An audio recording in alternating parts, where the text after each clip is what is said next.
We all know Superman has had to go up against some of the strongest and scariest villains, and even heroes. Up against the likes of big names such as Lex Luthor, Brainiac, Darkseid, and even Batman himself, Superman has usually been able to come out on top. Now, despite many of his villains being staples in the DC universe, there are a ton out there that have not had their fair share of time in the spotlight. So, what is going on, all you nerdy folk out there? My name is Jack, and today we're going to be talking about some of the lesser known and underrated villains who have gone toe-to-toe with the Man of Steel himself.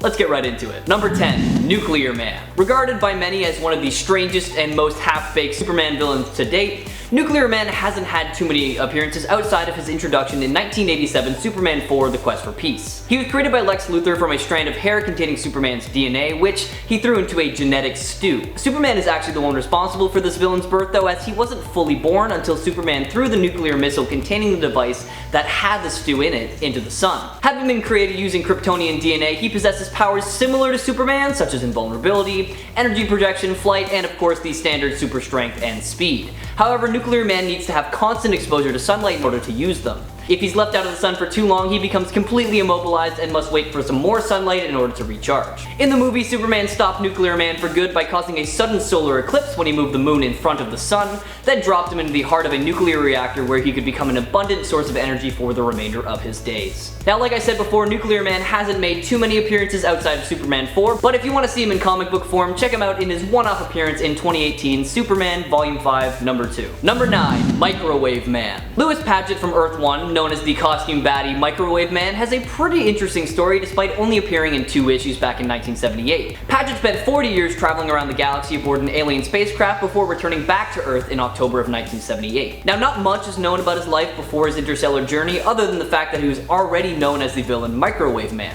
Upon his return, Paget calls upon his alien friends one last time to grant him back his youth, even though doing this would shorten his remaining life to only a few more hours. This didn't seem to bother him, and once he was young again, Paget assumed the identity of Microwave Man once more and challenged Superman. Now, Paget's alien friends inform Superman that he only wants the glory of defeating him and will die very soon, so Superman, like the upstanding good guy that he is, allows Paget to defeat him in a test of strength, after which he dies satisfied, and the aliens come to claim his body to set adrift in space as he had once requested. Making his first appearance in 1978's Action Comics number 487, why not check his short run out for yourself. Number 8, The Puzzler. So little is known about either version of the Puzzler, so don't feel bad if you're not familiar with this character or just generally don't know who they are. The first to take up this name was Valerie Van Haften, a longtime admirer of Superman and someone who wanted nothing more than to get his attention, so she had the idea of becoming a heroine with the intent of one day joining his team. This proved to be a lot harder than she thought, and she quickly turned to crime instead and eventually joined the likes of the Secret Six to get a Get Out of Hell free card. Her powers are actually pretty cool, as she's made up of a bunch of indestructible puzzle pieces that she has full control over, allowing her to deconstruct at will and even fling the pieces at her opponents like a bullet. Now, the second puzzler is from the Prime Earth and is actually known as Puzzler Bot, a creation of that universe's puzzler that mimics the abilities of its creator through technological assimilation. That's about it when it comes to these characters, so if you know any more, please let me know in the comments below, but in the meantime, check them out for yourself in 2002's Superman Volume 2, number 187, and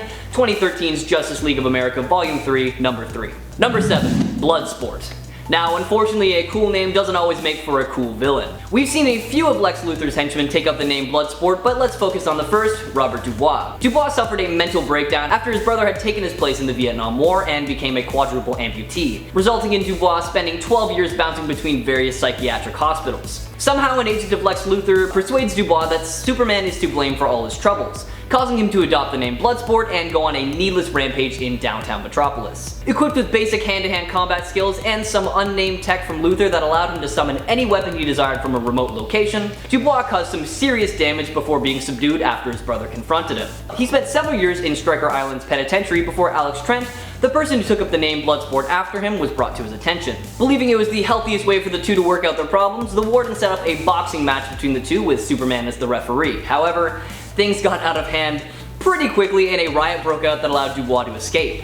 His freedom didn't last very long though, as he was quickly shot down by a prison guard. Check out his story for yourself, starting with 1987 Superman Volume 2, number 4. Number 6, Bruno Mannheim. Bruno Ugly Mannheim had the honor, or I don't know, maybe dishonor depending on how you look at it, of being introduced not in a Superman comic, but in the spin-off series Superman's pal Jimmy Olsen. Mannheim starts off as a pretty run-of-the-mill stereotypical gangster, trying to just stake a claim for himself in Metropolis, but eventually morphs into something very different and ultimately confusing. With no real powers unless you consider greed and brutality to be special, Mannheim was beefed up by DC when he was made leader of the Intergang, a worldwide crime syndicate that answers to no one other than Darkseid. Basically, Mannheim is this interesting amalgamation of some of the best villains out there, as he is known to go full-blown Hannibal Lecter sometimes, eating his enemies / subordinates that disobey him, and he also flip-flops between being a super genius like Lex Luthor to an overwhelming powerhouse like Darkseid.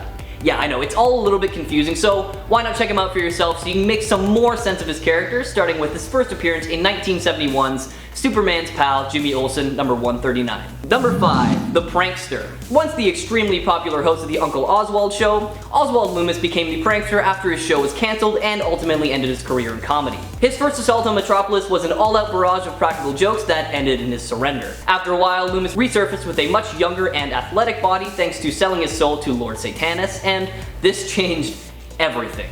With a more serious personality and affinity for dangerous tricks, Loomis basically became a slightly less twisted version of the Joker, and his only goal was to make the world laugh via his own twisted ways. When Metropolis was taken over by Brainiac 13, he took advantage of all the futuristic tech available and upgraded his existing gadgets, which proved to be pretty effective against even the likes of Superman. However, this was probably because the Man of Steel was suffering from kryptonite poisoning at the time and did not have full access to his powers. Skip ahead a little bit to when the Joker took over the world and we meet a slightly altered Halloween mask wearing prankster who acts as Joker City's exorcist, whose goal is to expel the evil from those who still believe in science. Thankfully for everyone out there, he was eventually apprehended by Superman and taken to Belle Reve to serve his time for all his crimes. Having made his first appearance all the way back in 1988's Superman Volume 2 number 16, give his story a read for yourself and let me know what you think in the comments below. Number 4. Lois Lane Robot. On New Earth and during his quest for the power he lost in Blackest Night, Lex Luthor decided it was a good idea to take a Brainiac probe stored in LexCorp and a sample of Lois Lane's DNA to create a robotic version of her that would serve as his quote-unquote conscience. Unfortunately for him, before he was able to complete the programming, he was held hostage by some bandits under the control of Mr. Mind, and he himself was put into a mental illusion. The Lois Lane robot was functional enough though to activate all of its weapon systems, allowing it to take out all of the thugs and bring Luthor back into reality. Armed to the brim with state-of-the-art technology and weapons, her robotic android body allows her to repair any damage received, and also gives her the ability to fly alongside super strength, durability, and speed. Now, not long after their run-in with Mr. Mind, Luthor, Deathstroke, and Lanebot head to Antarctica to find a black orb that is somehow related to the Black Power Ring energy. The effects of this orb were enough to cause Deathstroke and his men to completely lose control and attack one another. However, Lanebot was not affected as she is inorganic. That was the last time we saw the Lois Lane robot, so until they grace the comic book pages once again, check them out in their first appearance in 2010's Action Comics number 890. Number 3. Terraman. Tobias Manning, aka Terraman, was once a businessman who one day realized just how much damage he was causing to the Earth and its environment. With his newfound conscience, Manning took up a personal vendetta against any company that was causing damage to the environment. Using weapons that focused on turning the environment around his enemies against them, he has caused some serious damage in the name of the Earth, and that earned him a spot on the Secret Society of Villains during the events of Infinite Crisis. Even after this catastrophic event, Terraman continued his nefarious ways by hijacking a plane over the Middle East. Thanks to Black Adam, he escaped both harm and capture for this crime. However, in hindsight, teaming up with Black Adam probably wasn't the best idea for him, because when Black Adam later appeared to address the media in front of Conduit's New York embassy, he ripped Terraman in half with no warning, and that was the end of this nature-loving villain until he was resurrected during the events of the Blackest Night. Why not give his story a read for yourself, starting with his first appearance all the way back in 1990's Superman Volume 2, number 46. Number 2. Hellspawn. Although he was originally created as the nemesis of the Wildcats in the Wildstorm universe, Hellspawn made his way onto the villain roster for Superman when that universe was brought into the DC universe in the New 52 relaunch. As a Daemonite, Hellspawn possesses a ridiculous amount of powers thanks to his alien physiology, such as, but definitely not limited to, chronokinesis, accelerated healing, and telepathy, and when combined with his Akurian host body, he is shown to possess super strength and speed that are able to outmatch even the Man of Steel himself. Hellspawn made his first documented move against humanity by trying to start a nuclear war between the most powerful nations on Earth in order to allow humanity to destroy itself so the planet would be empty for the Daemonites. However, this plan didn't really pan out as he was stopped by Team 1 and Mr. Majestic. In the rebooted Wildstorm universe, Hellspawn is now a super evolved living hive mind because apparently when the number of Daemonites reaches a certain number, a central mind is created. Hellspawn now has the knowledge and intelligence of every member of the entire Daemonite race, and its synthetic body is a rad looking mix of flesh, metal, and fire. Thanks to this, he has moved into a league of his own when it comes to power, however we are still waiting to see it all in action. Now I did have to skip over a lot of cool stuff regarding this character, so check out his story for yourself, starting with his first appearance in 1992's Wildcats #1. And coming in at #1 we have Conduit. Kenny Braverman was, funnily enough, born on the same day that Superman's ship arrived on Earth. His fate was not exactly as lucky as our Man of Steel's. While his parents were on the way to the hospital, they ended up having to pull over to the side of the road due to the heavy storm, and he was born curbside, incredibly close to Clark's ship, and the exposure to the kryptonite caused some side effects that would manifest later in life. All throughout their younger years, Clark and Kenny were rivals, competing in everything from sports to girls, and this probably caused some serious self-esteem issues for Kenny because